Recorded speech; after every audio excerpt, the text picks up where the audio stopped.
Hey y'all, it's Brandon from Fantastic Chair back with another video. Today we're going to be doing a virgin relaxer on natural hair. So my client, she's been natural for a while now, but she's just wanting some change.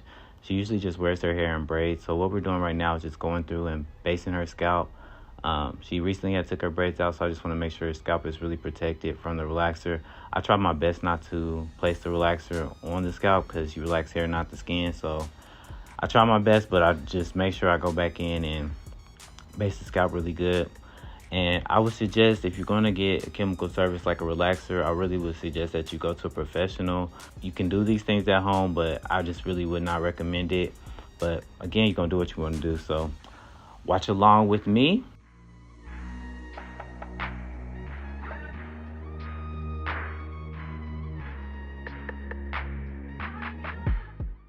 Okay, so this is something I feel like I messed up on a little bit. I did a K18 with her relaxer, which I honestly feel like I shouldn't have done because the K18 is building the bonds and a relaxer is what I'm using to break down the bonds.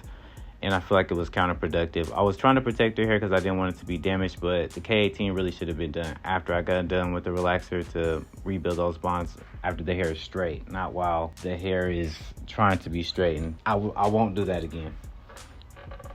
But so with my application, I have her hair sectioned off in 4 sections just to make things a little bit easier for myself.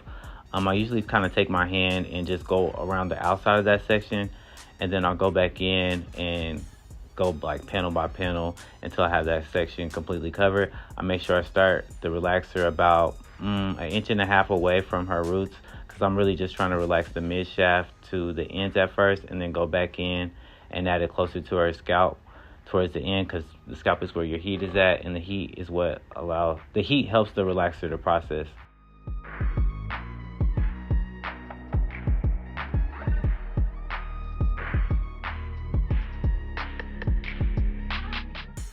So as you can see, I'm about an inch or so away from her scalp, and then just going in and adding the relaxer to her hair from about mid shaft to ends.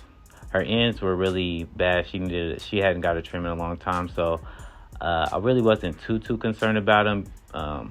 If they get over processed or if they don't get processed, it really didn't matter because they was going to get cut off anyway. So now that I've gotten those sections done, I'm just going to kind of pull the relaxer through with my hands. The warmth of my hands will kind of melt the product a little bit and allow it to kind of slide down the hair. Now I'm going back in and adding it closer to her scalp. I like to be like about a few centimeters away from the scalp. I really try not to put the relaxer directly on the scalp. That's what kind of causes irritation.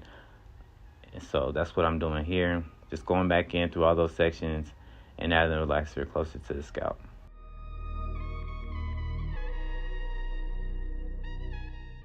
I'm also, with my application, I'm applying the relaxer to the left side of her head first, because when I sit my clients down in the sink, I'm on their left side, so that's usually the side that I end up rinsing first, just out of habit. So I usually start whatever chemical service I'm doing on the left side and then work my way over to the right side so that the right side can have a little bit more time to process. So you can see I'm going in with the relaxer. I'm going very, very close, but you can see that white is not on the scalp. I mean, there's some places where it's just going to happen, but I really try my best not to get the relaxer on the client's scalp because it's really not necessary. The heat is going to allow the relaxer to kind of melt and go down to her scalp, so you don't really need to put it directly on the scalp. I always leave the edges for last. She's been wearing braids, like I said, for a while, so her edges were a little bit weak, but they still need to be relaxed, so I waited for the very last minute to do those.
All right, so this is the results after the relaxer. You can see her hair is pretty straight. Like I said, I wish I hadn't used the K18 because I think I could have got it a little bit straighter had I not used the K18 prior to her relaxer application, but it is what it is. Her hair is still straight.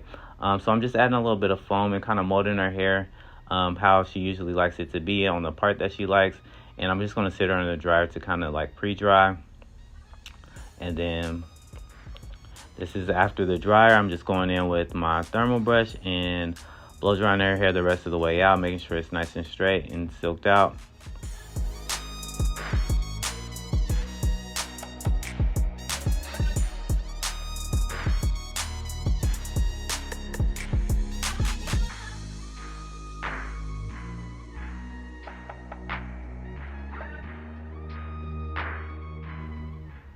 So now I'm going in with the flat iron.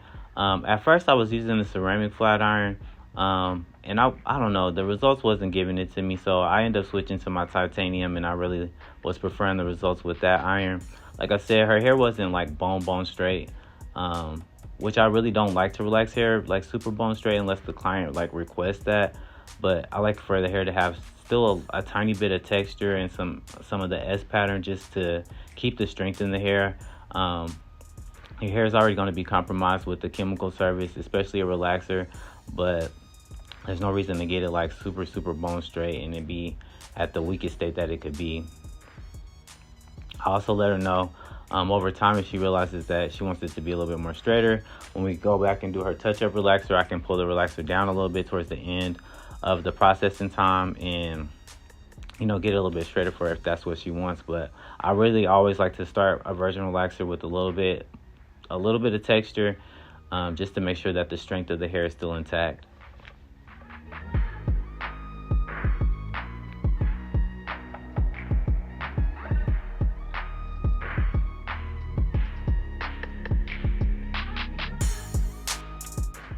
So like I said, I did end up switching to that titanium. I turned the heat down a little bit. It's not as hot as I had the ceramic, but I don't know, the titanium really gets the hair very straight, which is kind of what we want.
So I always make sure to show the client the mirror, see what their their ends, what everything is looking like, so that we can kind of go in and do the cut together. They know where I'm going to cut at, what's going on. I don't like no surprises. I don't want you leaving and say, oh, Brandon cut all my hair off. No, I didn't. We talked about this. We was on the same page. Don't play with me. But anyway, so we're getting into this cut. She wanted kind of a bob, so that's what we're doing.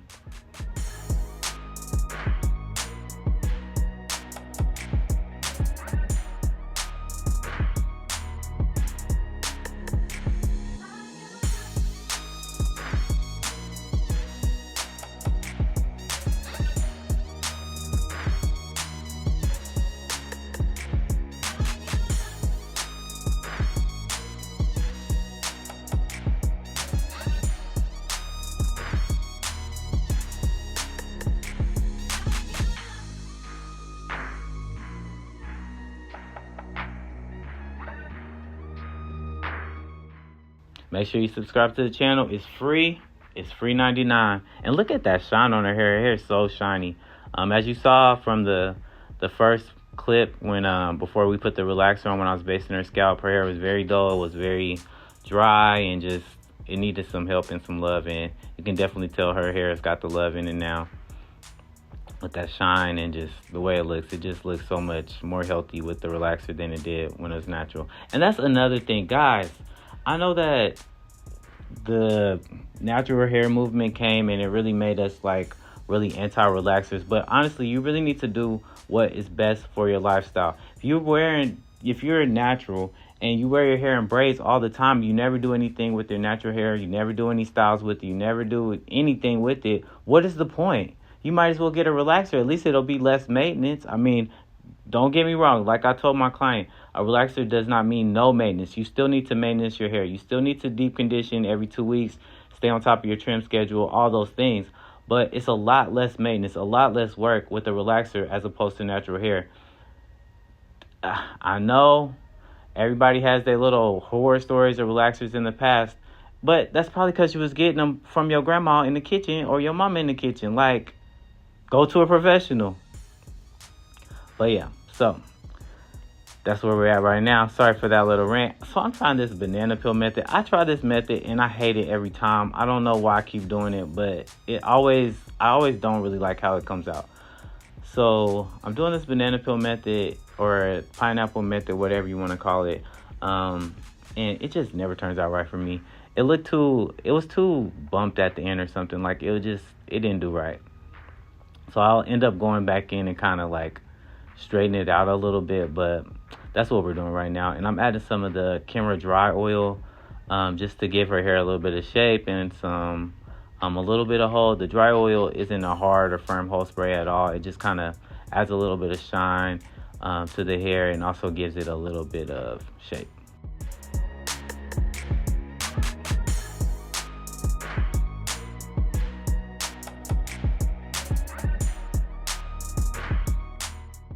And don't mind my braids, y'all. Don't mind my braids, y'all. I'm one of the ones that should be getting a relaxer because I don't be doing nothing with my hair. But it is what it is.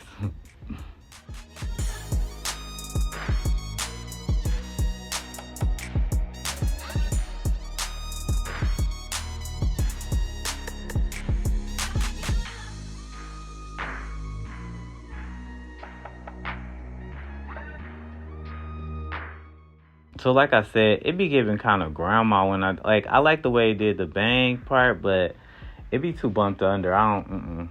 So yeah, I went back in and just kind of pulled that bump out just a little bit. It was too bumped.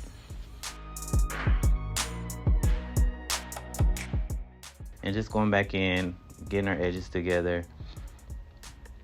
And then I'll kind of clean up the cut a little bit too, just to make sure everything is nice and straight.